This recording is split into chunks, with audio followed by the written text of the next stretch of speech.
Let's go to Editor-in-Chief John Harris. John, I guess we'll start with Michele Bachmann and people feeling a sense of terror. What's going on? Explain. Sense of terror? Speak for yourself. I was editing the question. I think the rest of us are mildly amused at this act. Sense of comedy. Horror? What's the word? Not horror. We're disgusted, but amused at the same time. Bemused. John Harris, this woman raises $14 million. The quotes, I keep talking about the armed and dangerous quote, but she has so many quotes that are just irresponsible and reckless. What do her, because when I was on the House floor, a whole lot of Republicans didn't have a lot to say about her. Why doesn't anybody speak out against her if they don't like her? Because she is an independent power in the Republican Party, and she has shown the ability to punish people who speak out against her. Even if she has not necessarily taken that seriously in the House Republican caucus, her ability to draw on support from the Tea Party movement is taken seriously. We saw very vivid examples of that this past week. Who can she punish? How can, like, let's say that Marco Rubio or Rand Paul said, stop talking that way, and let's just talk about balancing the budget.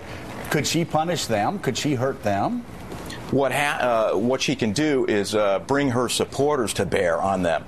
And we've seen this time and again with Sarah Palin. If somebody speaks out, says something even mildly critical about Sarah Palin, conservative activists around the country just dump on that person. Something similar is going on with Michele Bachmann. The example we saw this week, Joe. Yeah, what's the example we saw this week is, a lot of people were upset. The official response to President Obama's State of the Union was supposed to come from Paul Ryan. It did come from Paul Ryan.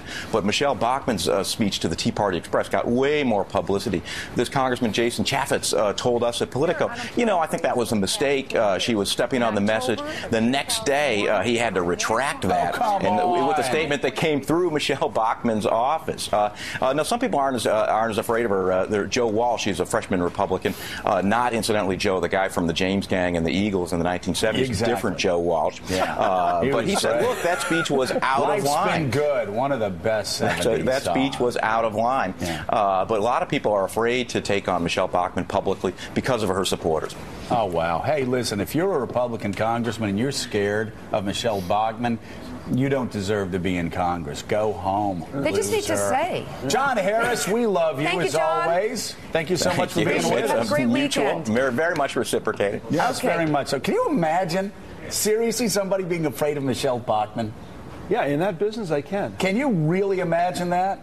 I mean, they're afraid of her ability to raise money against them. Come on. I can understand. In that business, I can understand. They don't understand that for every person they offend, they pick up 5 supporters. We are living testament to that. Everybody goes, if you call out Sarah Palin for saying stupid things, no, really? It's nothing but good news. People understand recklessness. They understand reckless rhetoric, and they're ready to call it out. Republicans, you need to get a backbone. Yeah, I would agree. All right.